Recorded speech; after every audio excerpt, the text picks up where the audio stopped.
ڕاگەیاندنی حزبی کۆمونیستی ئێران بە بۆنەی ڕۆژی جیهانی ژن. لە سەروبەندی ڕۆژی جیهانی ژندا ئەم ڕۆژە مێژوویە مەزنە لە سەرجەم ژنان و پیاوانی ئازادیخواز و یەکسانی خواز پیرۆزبای دەکەین. ڕێز دەگرین لە یاد و بیرەوەری و فیداکاری ئەو ژن و کچە ئازادیخوازانەی کە لە ئاخێزی شۆڕژگێرانە و شکۆداری ژن ژیان ئازادیدا وەک ئەستێرە درۆشانەوە و ڕێگای شۆڕشی چارەنووسسازی داهاتوویان ڕووناکردەوە. بزوستنەوەی ژنان لە ئێران قۆناغی پڕهەوراز و نەشێوی تێپەڕ کردووە، بەڵام ئێستا بە وانە وەرگرتن لە ئاخێزی ژن ژیان ئازادی یەکێک لە مرۆڤانەترین و پڕجۆش و خرۆشترین ڕاپەڕینەکانی دەیەی ڕابردوو بووەتە بزوستنەوەیەکی بەردەوام لە پێناو گەیشتن بە داخوازیە یەکسانی خوازەکان نەک هەر بۆ ژنان، بەڵکو بۆ سەرجەم ئەو توێژە ستەم لێکراوانەی کۆمەڵگا کە لەگەڵ هەڵاواردن بەرەوڕوو بوونەتەوە. بزوستنەوەیەک کە ڕێگای نەدا حکوومەتی ئیسلامی و ئۆپۆزیسیۆنی ڕاست و لاینگری گەڕانەوەی دیکتاتۆریەتی پاشایەتی دروشم و داخوازی یەکسانی خوازانە و ڕادیکاڵەکانی بخەنە ژێر کاریگەری خۆیانەوە. ئێستا بزوستنەوەی ژن نەک هەر خوازیاری یەکسانی ژنان و پیاوان لە هەموو بوارەکانی سیاسی، کۆمەڵایەتی و ئابووریدایە، بەڵکو خوازیاری نەمان و لە ناوچوونی ئەو سیستمە ئاینی و پیاوسالاریانن کە ژیانی لێکردوون بە دۆزەخ. هەر ئێستا ژمارێکی زۆر لە هەڵسوراوانی چەپی ژن لە زیندانەکانی حکوومەتی ئیسلامیدا دەست بەسەرن و هۆکاری سەرەکی زیندانیکردنی جەستەیەوان دەگەڕێتەوە بۆ توانایی و پۆتانسیێلە کۆمەڵایەتیەکانی ژنان بۆ پێکهێنانی ئاڵوگۆڕ و گۆڕانکاری قوڵی کۆمەڵایەتی. ئێرانی ژێردەسەڵاتی کۆماری ئیسلامی وەک نمونەیەکی بەرچاوی حکوومەتێکی ئاینی پشتیوانی سیستمی چینایەتی سەرمایەداری هەر لە سەرەتاوە یەکێک لە بنەماکانی دەسەڵاتی خۆی لەسەر پێشێلکردنی مافە مرۆڤیەکانی ژنان دامەزراند. یەکەمین هەنگاوی سیاسی خۆمینی لە ساڵی 1342دا لە دژی ژنان و ئەو مافە سەرەتایانە بوو کە لەو سەردەمەدا بەدەستیان هێنا بوو. هەڵوێستێکی کە لە یەکەمین ڕۆژەکانی دوای بەدەسەڵات گەیشتنی لە ڕەشەمەی 1357دا جەختی لەسەر کردەوە و بەکردەوەی دەرهێنا. لەو کاتەوە ڕژیمی ئیسلامی هەردوو ئامرازی ئاین و پیاوسالاری بەو پەڕی هێز و تواناوە لە دژی ژنان بەکارهێناوە. بێوەزایانەترین شێوازەکانی توندوتیژی و سوکایەتی لە دژی ژنان لە ڕژیمی ئیسلامیدا بە یاسایی کران. سەپاندنی حەجابی زۆرەملێ وەک هێمای کۆلەتی ژنن، منداڵ هاوسەری، پەرەپێدانی لەشفرۆشی لە ژێرناوی سیغا، چاوپۆشی یاسایی لە کوشتنی ژنان بە بیانووی ناموس، بێبەشکردنی ژنان لە مافی سەرپەرشتیکردنی منداڵ، زەوتکردنی مافی دادوەری لە ژنان، زەوتکردنی مافی گەشتکردن بەبێ ئیزنی پیاوان و بە یاساییکردنی مافی دوو ژن بەرامبەر بە یەک پیا و تەنیا بەشێکن لە یاسا دژەژنەکانی ڕژیمی ئیسلامی.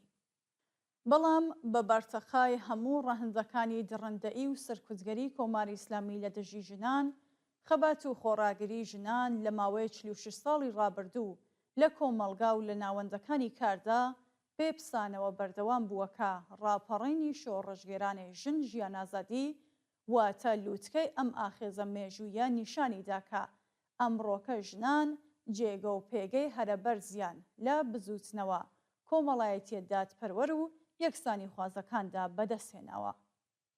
لەم ئاخێزە شۆڕژگێرانەدا ژنانی توانا، وشیار، بۆێر و فیداکار نیشانیاندا کە شایستەترینن بۆ بەڕێوەبردنی جیهانێکی بێشەڕ و شور، بێکوشتار و لێوان لێو لە مرۆڤ دۆستی و خۆشەویستی. بە هەڵکەوت نەبوو کە سەرپۆشەکان دەسووتێنران. ژنان پێشەنگایەتی خۆپێشاندانەکانیان لە ئەستۆ بوو. لەسەر گۆڵکۆی گیانبەختکردووان لە بری وتار و بانگەشەی ئاخووندە ئاینیەکان سرود و شعری شۆڕژگێرانە دەخوێندرانەوە و بەیان نامە و ڕاگەندراوی مژدەبەخش لە دژی هۆکارەکانی هەڵاواردن و چۆساندنەوەی ژنان واتە ئاین، پیاوسالاری و سەرمایەداری دەنووسران و بڵاو دەکرانەوە.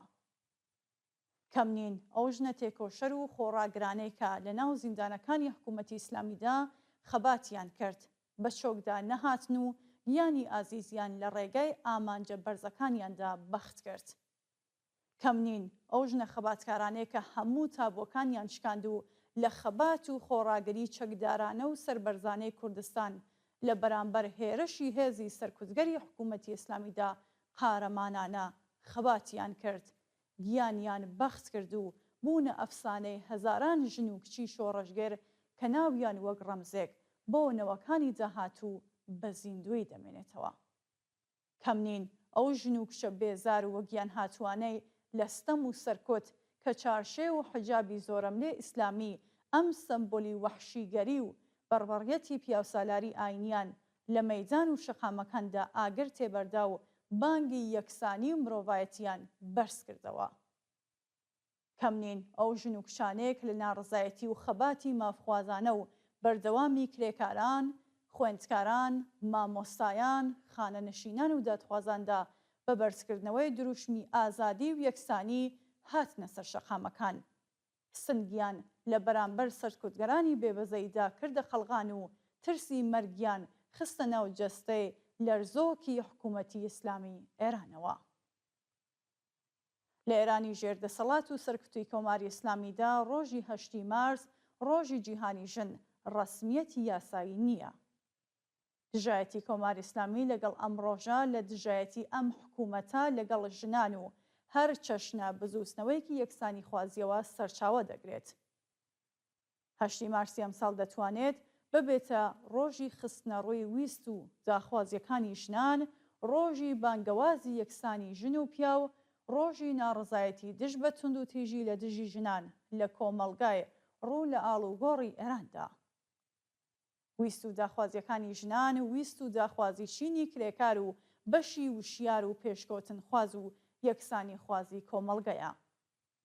حەزبی کۆمۆنیستی ئێران وێڕای بەرز ڕاگررتنی ڕۆژی جیهانی ژن داوا لە سەرجەم ژنان و پیاوانی وشیار و یەکسانی خواز دەکات کە لەم ڕۆژەدا لە دژی ستەم و سەرکۆت لەسەر ژنان و سیاسەتە دژە مرۆیەکانی کۆماری ئیسلامی کۆڕ و کۆبوونەوەی ناڕزایەتی بەڕێوە بن. حەزبی کۆمۆنیستی ئێران مارسی 2025 ڕەشەمەی 1403